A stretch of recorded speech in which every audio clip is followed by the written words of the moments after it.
സിംഹാരൂഢാം ത്രിനേത്രാം കരതലവിലസത് ചക്രശംഖാഭിരാമാം ഭക്താഭീഷ്ടപ്രദാത്രീം രിപുമഥനഗരീം സർവലോകാഭിവന്ദ്യാം സർവാലങ്കാരദീപ്താം വിധുയുതമകുടാം ശ്യാമളാംഗീം കൃപാർദ്രാം ദുർഗാം ദേവീം പ്രപദ്യേ ശരണമഹമശേഷാപതുന്മൂലനായ. എല്ലാ സുഹൃത്തുക്കൾക്കും എൻ്റെ വിനീതമായ നമസ്കാരം. നവരാത്രി ആരംഭം കുറിച്ചിരിക്കുകയാണ്. ഈ അവസരത്തിൽ കഴിഞ്ഞ ആത്മീയ ചിന്തനം എപ്പിസോഡിൽ നവരാത്രിയെക്കുറിച്ച് പറഞ്ഞു. ഇന്നത്തെ എപ്പിസോഡിൽ പറയാൻ പോകുന്നത് നവദുർഗകളെക്കുറിച്ചാണ്. അപ്പോൾ ഇപ്പോൾ പറഞ്ഞത് ദുർഗാദേവിയുടെ ധ്യാനമാണ്. അതിൻ്റെ അർത്ഥം ഇതാണ്: സിംഹത്തിൻ്റെ കഴുത്തിൽ ഇരിക്കുന്നവളും ത്രിനേത്രയും ചക്ര ശംഖാദികളാൽ മനോഹരവും ഭക്താഭീഷ്ടം സാധിക്കുന്നവളും ശത്രുനാശിനിയും സർവലോകത്തിനും പൂജിതയായവളും സർവ അലങ്കാരത്തോട് കൂടിയവളും ചന്ദ്രക്കല ധരിച്ചവളും കൃപാർദ്രയും ശ്യാമള വർണ്ണയുമായ ദുർഗാദേവി ആപത്തിൽ നിന്ന് രക്ഷിക്കുവാൻ പ്രാർത്ഥിക്കുന്നു എന്നാണ്. അപ്പോൾ ഈ നവരാത്രിയിൽ ദേവിയുടെ ആരാധനാ സമ്പ്രദായങ്ങൾ പല രീതിയിലാണ്. ഒരു രീതി നേരത്തെയുള്ള എപ്പിസോഡ് പറഞ്ഞു. ആദ്യത്തെ 3 ദിവസം മഹാകാളിയായും, അടുത്ത 3 ദിവസം മഹാലക്ഷ്മിയായും, അടുത്ത 3 ദിവസം മഹാസരസ്വതിയുമായി ആരാധിക്കുന്നു. വേറൊരു രീതി എന്ന് പറയുന്നത് നവദുർഗകളെ ആരാധിക്കുന്നതാണ്. നവം എന്ന് പറഞ്ഞാൽ 9. ദുർഗയുടെ 9 ഭാവങ്ങളാണ്. ഓരോ ദിവസവും ഓരോ ഭാവത്തെ ആരാധിക്കുന്നു. അപ്പോൾ ഏതാണ് ഈ 9 ഭാവങ്ങൾ എന്ന് നമുക്ക് ആദ്യം നോക്കാം. പ്രഥമം ശൈലപുത്രീതി, ദ്വിതീയം ബ്രഹ്മചാരിണി, തൃതീയം ചന്ദ്രകണ്ഠേതി, കൂഷ്മാണ്ഡേതി ചതുർത്ഥകം, പഞ്ചമം സ്കന്ദമാദേതി, ഷഷ്ടം കാത്യായനീതി ച, സപ്തമം കാളരാത്രീതി, മഹാഗൗരീതി ചാഷ്ടമം, നവമം സിദ്ധിത പ്രോക്ത, നവദുർഗാ പ്രകീർത്തിത. അപ്പോൾ ആദ്യത്തെ ദിവസം പ്രഥമം ശൈലപുത്രീതി, ശൈലപുത്രിയെ ആരാധിക്കുന്നു.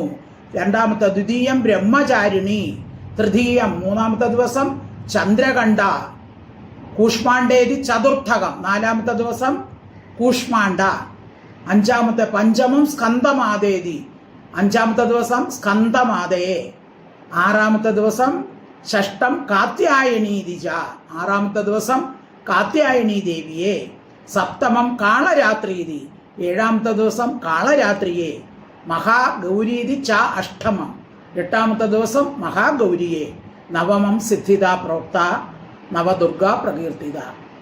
9-ാമത്തെ ദിവസം സിദ്ധിതാ ദേവിയാണ്, അല്ലെങ്കിൽ സിദ്ധിദാത്രി എന്ന് പറയും. അങ്ങനെ നവദുർഗ 9 ദുർഗാഭാവങ്ങളുണ്ട്. ഇനി ഓരോ ദിവസത്തെയായിട്ട് നമുക്ക് നോക്കാം. 1-ാമത്തെ ദിവസം ദുർഗയുടെ 1-ാമത്തെ ഭാവമായ ശൈലപുത്രിയെയാണ് ആരാധിക്കുന്നത്. ഇപ്പോൾ ബാലസ്വരൂപിണി ഭാവത്തിൽ ഹിമവാന്റെ പുത്രിയായ പാർവതിയെ, ശൈലം എന്ന് വെച്ചാൽ പർവ്വതപുത്രി, ഹിമവാന്റെ പുത്രിയായ പാർവതിയാണ് ആരാധിക്കുന്നത്. ദേവി ത്രിശൂലവും താമരപ്പൂവും 2 കൈകളിലേന്തി ശിരസിൽ ചന്ദ്രക്കല ധരിച്ച് കാളപ്പുറത്ത് ഇരിക്കുന്ന ഭാവമാണ്. ബ്രഹ്മവിഷ്ണു മഹേശ്വരന്മാരുടെ ശക്തികൾ ഒരുമിച്ച് ചേർന്ന ഭാവമാണ് ഇത്. അപ്പോൾ ഇത് ദുർഗാ ഭഗവതിയുടെ മാതൃഭാവമാണ്. സതീദേവിയുടെ പുനർജന്മമാണല്ലോ പാർവതി. അപ്പോൾ പാർവതിക്ക് ഭവാനി, പാർവതി എന്നൊക്കെ, ഹേമവതി എന്നൊക്കെ പേരുണ്ട്. അപ്പോൾ ഒന്നാമത്തെ ദിവസം ശൈലപുത്രിയെയാണ് ആരാധിക്കുന്നത്. ആ ദേവിയുടെ മന്ത്രം ഇങ്ങനെയാണ്: ഓം ദേവി ശൈലപുത്രിയൈ നമഃ. അപ്പോൾ നമ്മൾ ആ ഒന്നാമത്തെ ദിവസം ഓം ദേവി ശൈലപുത്രിയൈ നമഃ ഇങ്ങനെ ഒരു 3 പ്രാവശ്യമോ 9 പ്രാവശ്യമോ പറയാം. അത് കഴിഞ്ഞ് ആ ദേവിയുടെ സ്തുതി: വന്ദേ വാഞ്ചിതലാഭായ ചന്ദ്രാർത്ഥകൃതശേഖരാം വൃഷാരൂഢാം ശൂലധരാം ശൈലപുത്രീം യശസ്വിനീം. ഇങ്ങനെയാണ് ദേവിയെ ഒന്നാമത്തെ ദിവസം സ്തുതിക്കേണ്ടത്. ഇനി രണ്ടാമത്തെ ദിവസം ദുർഗാ ഭാവം ബ്രഹ്മചാരിണിയാണ്. ബ്രഹ്മം എന്നാൽ തപസ്. ഹിമവാന്റെ പുത്രിയായി ജനിച്ച ദേവി ശിവന്റെ പത്നിയായി തീരാൻ കഠിനമായ തപസ് അനുഷ്ഠിക്കുന്നു. അതുകൊണ്ട് ദേവിയെ ബ്രഹ്മചാരിണി എന്ന് പറയുന്നു. ഇല പോലും ഭക്ഷിക്കാതെ കഠിന തപസ് അനുഷ്ഠിച്ചതുകൊണ്ട് ദേവിക്ക് അപർണ എന്നും പേരുണ്ട്. പർണ എന്ന് വെച്ചാൽ അപർണ, ഇല ഭക്ഷിക്കാതെ തപസ് ചെയ്തതുകൊണ്ട് അപർണ എന്നും പേരുണ്ട്. ശുഭ്രവസ്ത്രം ധരിച്ച ദേവി 2 കൈകളിലും ഒന്നിലെ കമണ്ഡലവും മറ്റേതിലെ ജപമാലയും ധരിച്ചിരിക്കുന്നു. ദേവിയുടെ തപശക്തിയാൽ 3 ലോകങ്ങളും കുലുങ്ങി വിറച്ചപ്പോൾ ബ്രഹ്മാവ് തപസ് നിർത്താൻ ആവശ്യപ്പെടുന്നു. അങ്ങനെ ശിവപ്രാപ്തി ഉണ്ടായി. അപ്പോൾ ബ്രഹ്മപദം എന്നുള്ളത് ശിവപ്രാപ്തി എന്നും അർത്ഥമുണ്ട്. അപ്പോൾ എത്ര കഠിന പരിതസ്ഥിതിയിലും ഉപാസകന്റെ മനസ്സ് ചഞ്ചലപ്പെടാതിരിക്കണം. എവിടെയും ദേവീഭക്തൻ വിജയിക്കുന്നു. പിന്നെ രണ്ടാമത്തെ ദിവസം ബ്രഹ്മചാരിണി ദേവിയുടെ മന്ത്രം ഓം ദേവി ബ്രഹ്മചാരിണ്യൈ നമഃ. ദേവി സ്തുതി: ദധാനകരപത്മാഭ്യാം അക്ഷമാല കമണ്ഡലു ദേവി പ്രസീദതോ മയി ബ്രഹ്മചാരിണ്യനുത്തമാം. അപ്പം ഈ സ്തുതിയാണ് രണ്ടാമത്തെ ദിവസം പറയേണ്ടത്. ഇനി മൂന്നാമത്തെ ദിവസം ദുർഗയുടെ ചന്ദ്രകണ്ഠ എന്ന ഭാവത്തെയാണ് ആരാധിക്കേണ്ടത്. ദേവിയുടെ നെറ്റിയിൽ മണിയുടെ ആകൃതിയിലുള്ള ചന്ദ്രക്കല ഉള്ളതുകൊണ്ടാണ് ചന്ദ്രകണ്ഠ എന്ന് ദേവിക്ക് പേര് കിട്ടിയത്. യുദ്ധത്തിന് ഒരുങ്ങി നിൽക്കുന്ന ഭാവമാണിത്. സിംഹവാഹിനിയായ ദേവിക്ക് 10 കൈകളുണ്ട്. 10 കൈകളിൽ പത്മം, ധനുഷ്, ബാണം, കമണ്ഡലു, ഖഡ്ഗം, ഗദ, ശൂലം എന്നീ ദിവ്യ ആയുധങ്ങൾ ധരിച്ചിട്ടുണ്ട്. ശൗര്യവും ശക്തിയും ദേവി പ്രദാനം ചെയ്യുന്നു. ഇപ്പൊ ദേവിയെ ആരാധിക്കേണ്ട ദേവിയുടെ മൂലമന്ത്രം എന്ന് പറയുന്നത് ദേവി ചന്ദ്രകണ്ഠായൈ നമഃ. ദേവിയുടെ സ്തുതി എന്ന് പറയുന്നത് പിണ്ടജപ്രവാരൂഢ ചണ്ഡകോപാസ്ത്രകൈർയുത പ്രസാദം തനുമേ മഹ്യം ചന്ദ്രകണ്ഠേതി വിശ്രുത. പിണ്ടജപ്രവാരൂഢ ചണ്ഡകോപാസ്ത്രകൈർയുത പ്രസാദം തനുമേ മഹ്യം ചന്ദ്രകണ്ഠേതി വിശ്രുത. ഇനി നാലാമത്തെ ദിവസം ദേവിയുടെ ഭാവം, ദുർഗാഭാവം കൂഷ്മാണ്ഡയാണ്. കൂഷ്മാണ്ഡ, കു ഉഷ്മം അണ്ഡം. കു എന്ന് പറയുന്നത് കുറവിനെയും, ഉഷ്മം എന്ന് പറയുന്നത് താപത്തെയും, അണ്ഡം എന്നത് ജഗത്തിന് കാരണമായ അണ്ഡം. അപ്പോൾ സൃഷ്ടിയുടെ കാരണമായ അണ്ഡത്തെ സൂക്ഷിച്ചവൾ എന്നാണ് കൂഷ്മാണ്ഡ എന്ന പേരിനർത്ഥം. അതായത് സൃഷ്ടിയുടെ ഊർജം അണ്ഡത്തിൽ സൂക്ഷിച്ചവൾ. താരകാസുരനെ നിഗ്രഹിക്കാൻ ശിവബീജവും ശക്തിബീജവും സംയോജിക്കുന്നു. അതായത് താരകാസുരനെ നിഗ്രഹിക്കാൻ ശിവനും ശക്തിയുമായുള്ള യോജിച്ച ഒരു പുത്രന് മാത്രമേ കഴിയൂ എന്ന് ഒരു വരം നേടിയിട്ടുണ്ട്. അപ്പോൾ അതുകൊണ്ട് ശിവബീജവും ശക്തിബീജവുമായി സംയോജിച്ചു. അപ്പോൾ അതൊരു ദിവ്യ ജ്യോതിസായി.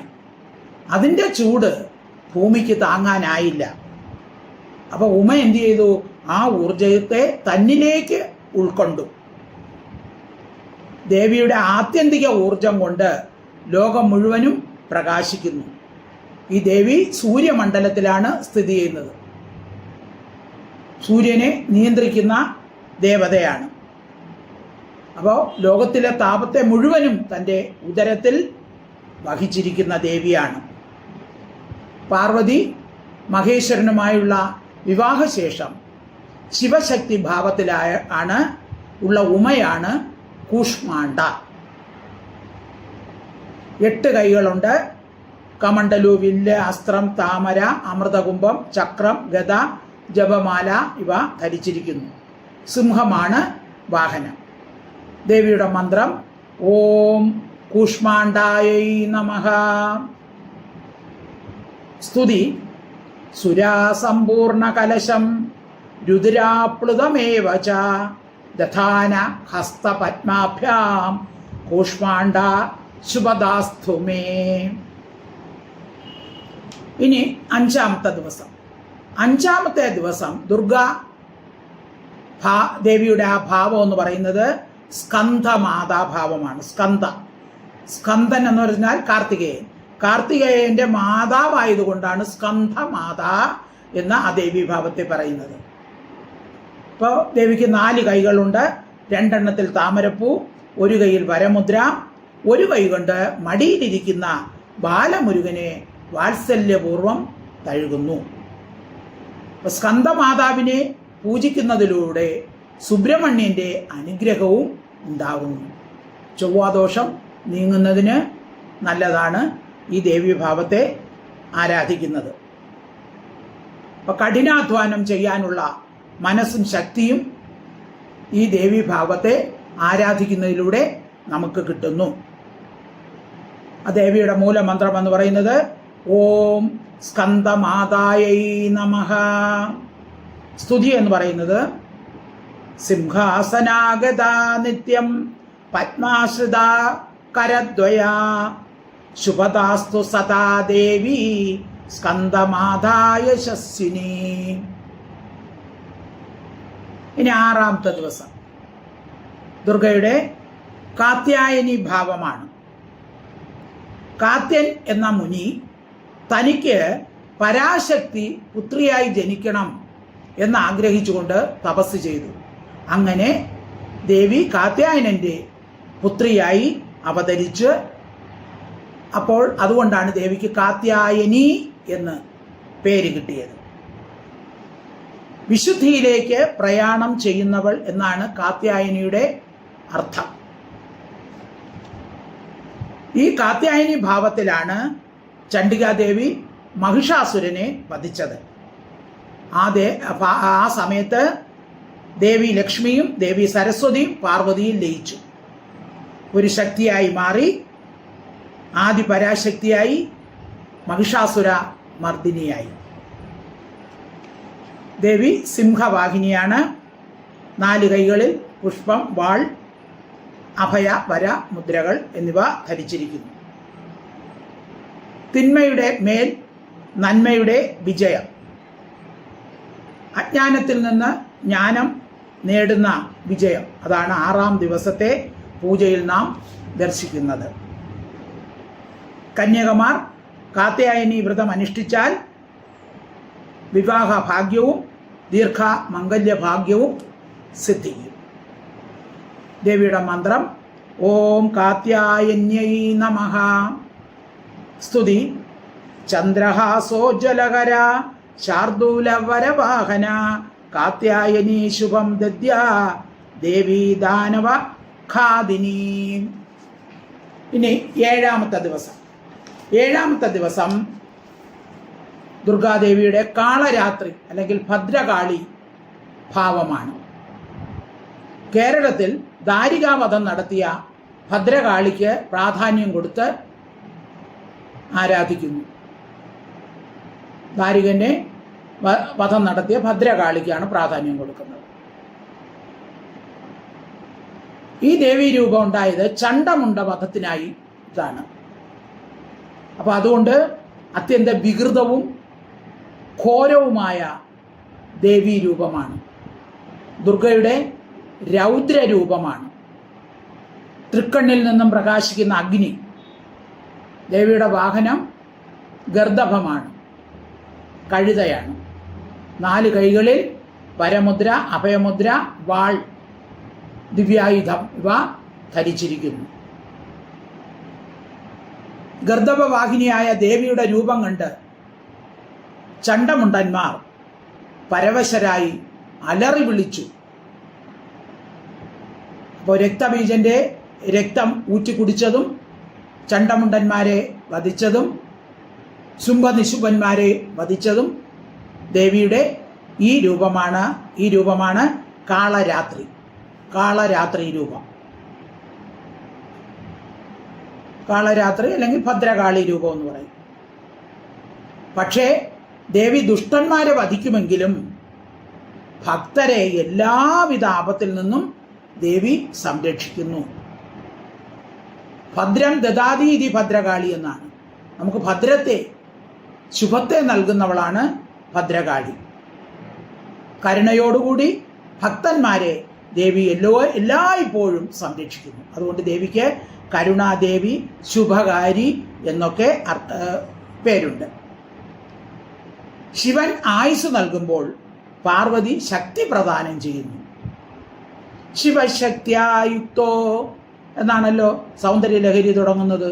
ശിവനും ശക്തിയും ചേർന്നാൽ മാത്രമേ സൃഷ്ടി കർമ്മങ്ങൾ നടക്കുകയുള്ളൂ. ശിവൻ സംഹാരമൂർത്തിയായ മഹാകാലേശ്വരനാകുമ്പോൾ ദേവി മഹാകാളിയായി മഹാദേവനെ സംഹാരകർമ്മത്തിൽ സഹായിക്കുന്നു. അപ്പം ശിവനും ശക്തിയും ചേർന്നാണ് എല്ലാ കർമ്മങ്ങളും നടത്തുന്നത്.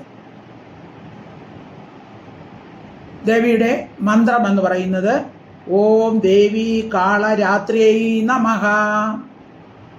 സ്തുതി എന്ന് പറയുന്നത് ഏകവേണീ ജപാകർണപൂര നഗ്നാഖരാസ്ഥിത ലംബോഷ്ഠീകർണികാകർണി തൈലാഭ്യക്ത ശരീരിണി വാമപാദോലസത് ലോകലതാ കണ്ടകഭൂഷണ വർദ്ധനമൂർധജാ കൃഷ്ണ കാളരാത്രി ഭയങ്കരി. ഇതിൻ്റെ അർത്ഥം ഇടതൂർന്ന നീണ്ട മുടിയോട് കൂടിയവളും വലിയ ചെവിയോട് കൂടിയവളും നഗ്നയായി കഴുതപ്പുറത്ത് സഞ്ചരിക്കുന്നവളും നീണ്ട നാക്കോടുകൂടിയും തൈലം തേച്ച ശരീരത്തോടു കൂടിയവളും ഇടത്തെ പാദത്തിൽ ലോഹ തളയെ ധരിച്ചവളും ഇലകളെ ഭൂഷണമാക്കി തലയോട്ട് മാലകളായി ധരിച്ചവളും നീണ്ട മൂക്കോട് കൂടിയവളും ഭയങ്കരിയും കറിമ്പിയുമായ കാളരാത്രി ദേവിയെ ഞാൻ ആരാധിക്കുന്നു. ഇനി 8ാമത്തെ ദിവസം മഹാഗൗരി ആണ് നാം ആരാധിക്കുന്നത്. മഹാഗൗരി, ഗൗര നിറം എന്ന് പറഞ്ഞാൽ വെളുത്ത നിറം. ദേവിക്ക് വെളുത്ത നിറമാണ്. പ്രശാന്തതയുടെയും വിജ്ഞാനത്തിൻ്റെയും പ്രതീകമാണ്. മഹാഗൗരി പരമശിവനെ ആഗ്രഹിച്ച് കഠിന തപസ് ചെയ്തപ്പോൾ ദേവിയുടെ ശരീരം കറുത്തു, സൗന്ദര്യം നശിച്ചു. പക്ഷെ അത് കണ്ടു നിൽക്കാൻ മഹാദേവന് കഴിഞ്ഞില്ല. ശിവൻ എന്ത് ചെയ്തു? പ്രത്യക്ഷപ്പെട്ട് ദേവിയെ ഗംഗാ സ്നാനം ചെയ്യിപ്പിച്ചു, ശുഭവർണ്ണയാക്കി മാറ്റി. കാലകേയ എന്ന അസുരനെ വധിക്കാൻ അവതരിച്ച ദേവീഭാവമാണ് മഹാഗൗരി.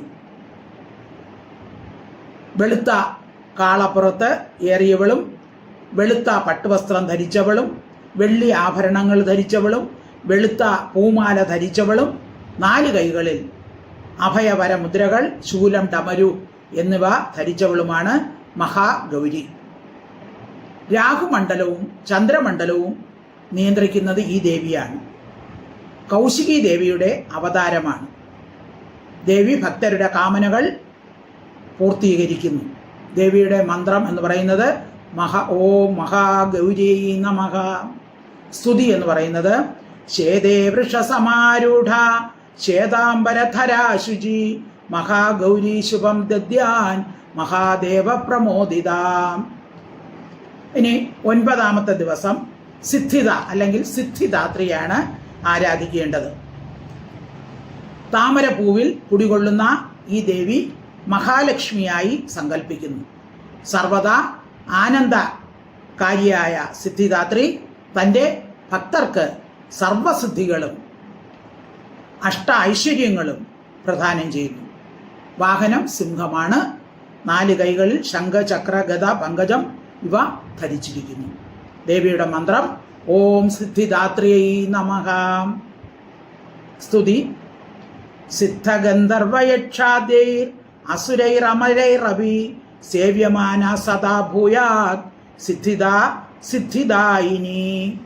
അങ്ങനെ ദേവിയുടെ 9 നവദുർഗയുടെ 9 ഭാവങ്ങളാണ് ഈ പറഞ്ഞത്. ഈ 9 ദിവസങ്ങളിൽ ഈ 9 ദേവീഭാവത്തെ ആരാധിക്കണം. ഇങ്ങനെ 9 ദിവസം വ്രതത്തോടുകൂടി 9 ദിവസം ദുർഗയുടെ 9 ഭാവത്തെ ആരാധിച്ചാൽ ഭക്തന് ശക്തിയും വീര്യവും മനോബലവും ജ്ഞാനവും ആത്മധൈര്യവും ഉണ്ടാകും. ഇച്ഛാശക്തി, ക്രിയാശക്തി, ജ്ഞാനശക്തി ഇവ ഉണ്ടാകുന്നു. നവരാത്രി കാലം മനസ്സും ബുദ്ധിയും ചിന്തയും എല്ലാം സ്വയം ശുചീകരിക്കാൻ പ്രയത്നിക്കേണ്ട കാലമാണ്. അപ്പോൾ അതിനെല്ലാം നമുക്ക് കഴിയണം. അതിന് ദേവി നമ്മെ എല്ലാവരെയും അനുഗ്രഹിക്കട്ടെ. 10ാം ദിവസം എല്ലാത്തിൻ്റെയും ഒരു പുതിയ തുടക്കം, അതായത് മനസ്സും ചിന്തയും ബുദ്ധിയും എല്ലാം ശുദ്ധീകരിച്ച് വിജയദശമി ദിവസം എല്ലാവർക്കും ഒരു പുതിയ തുടക്കമാകട്ടെ. മനസ്സിലെ ദുഷ്ചിന്തകളെല്ലാം മാറ്റി ദേവി നമ്മെ സത്ചിന്തയിലേക്കും സത്പ്രവൃത്തിയിലേക്കും നയിക്കട്ടെ. അതിന് നവദുർഗാഭാവം നമ്മെ അനുഗ്രഹിക്കട്ടെ എന്ന് പ്രാർത്ഥിച്ചുകൊണ്ട് ആത്മീയ ചിന്തനത്തിൻ്റെ 8ാമത്തെ എപ്പിസോഡ് ഇവിടെ സമ്പൂർണ്ണമാകുന്നു.